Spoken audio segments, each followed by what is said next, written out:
Chairman, and thank all of y'all for being here today. Shame we only, on topics like this, we only get just a few minutes to delve into it. But it seems that we have, and I say we, America has three major failures in what we're talking about today.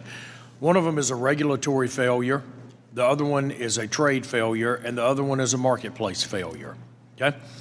So as I go through this, I want to touch on each of those in the beginning, but I also want to do it with the notion that no matter what we do as a nation, when we decide to fix something, we generally can find a way to do it. May not always agree specifically, but let's look at the threat that we had to America with semiconductor production. And this body voted to spend a lot of money to make sure that we had access to chip production. And I would think that we might want to consider that in the same vein as it relates to the production of the most basic pharmaceutical products. But as I go through this, I want to ask each of, a couple of you some specific questions. As it relates to the regulatory failure, Mr. Caldwell, if you were going to look at, if you were going to look at the regulatory environment, give me two things real quickly that if we could change dramatically would have an impact on manufacturing here in the U.S.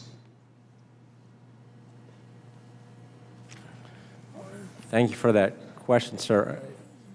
We see the FDA as a key part of ensuring quality across the system. We look to them to identify poor quality facilities, and we look to their guidance on how to ensure good quality. But they are not often in, especially these overseas facilities, as often as we would like them to be. And so we may have a situation where domestic facilities are getting inspected on a regular basis, but we're not having the insights that we might need on the overseas facilities. Okay. You did not mention the EP, you mentioned the FDA. What about the EPA? Isn't there an environmental component that, as my colleague from Arizona pointed out, in many cases we can't make some of the very basic things here in America because of the EPA? Shouldn't we be investing in not only the production of that, but technologies that allow us to meet our own regulatory rules here so that we can produce it here in America?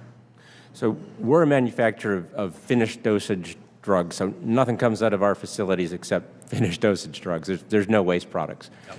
But if you're making API, that is essentially a chemical plant, and there are waste products. And several witnesses and members today have talked about continuous manufacturing of API, which is a newer technology for API, which produces much less waste. Right. And so in terms of bringing it back, that may be the future for the U.S. So there's a regulatory component.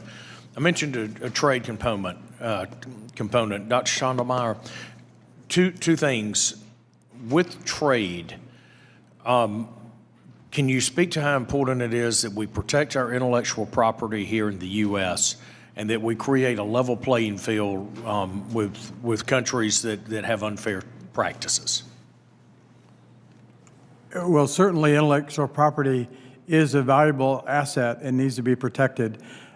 By and large, the drug shortage issue isn't centered around intellectual property issues, however.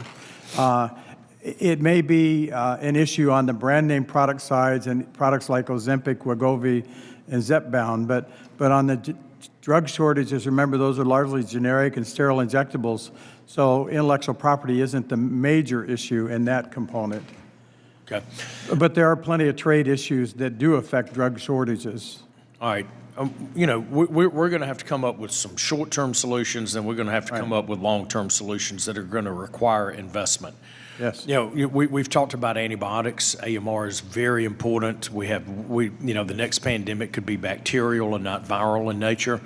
And we have been working in both a bipartisan and bicameral way to address that with the Pasteur Act that fixes a marketplace problem where we're not able to pull drugs into the marketplace. We do the basic research, we do the basic investment. But these are usually done by startups that are strapped for cash, and we don't have a stable marketplace. And the Pasteur Act fixes that because it's a pull incentive to get it into the market.